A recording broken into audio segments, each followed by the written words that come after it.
Après,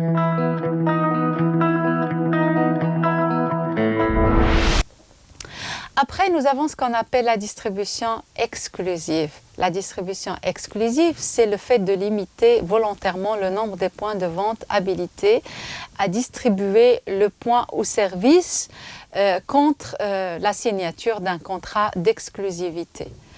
Donc en général, cette pratique, elle permet de garantir l'image de marque des produits et de contrôler l'efficacité, bien sûr, du réseau. Alors là, on peut donner l'exemple de la distribution automobile. La distribution automobile, elle est faite via ce qu'on appelle une distribution exclusive, dans le sens où les constructeurs automobiles, ils vont choisir un distributeur agréé, un concessionnaire à qui ils vont donner l'exclusivité de la distribution de leur marque sur un territoire donné. En ce qui concerne la distribution, les fonctions de la distribution, ils sont de deux types. Il y a ce qu'on appelle la distribution physique, les fonctions physiques, et nous avons aussi ce qu'on appelle les services qui sont offerts par les distributeurs. Alors en ce qui concerne la distribution physique, quand on parle de distribution physique, on désigne toutes les opérations matérielles, en fait, requises pour les biens fabriqués, pour que les biens fabriqués soient mis physiquement à la disposition du client. C'est ce qu'on appelle la logistique. Donc quand on parle de distribution physique, le premier aspect de ces fonctions de distribution physique, c'est le transport et la manutention.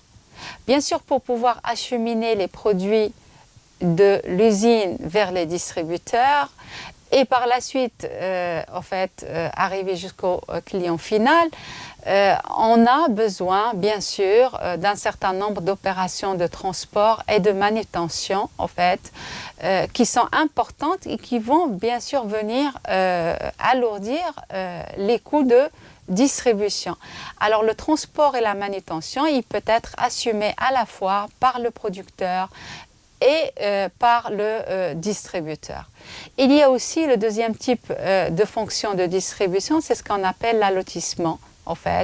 Le groupage et le fractionnement, la constitution de lots de distribution.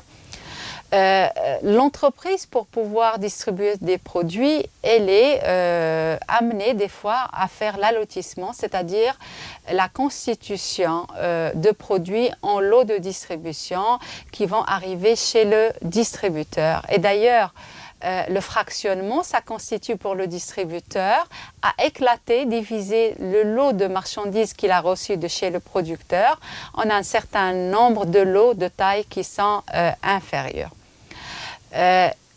La troisième fonction physique de la distribution, c'est ce qu'on appelle l'assortiment.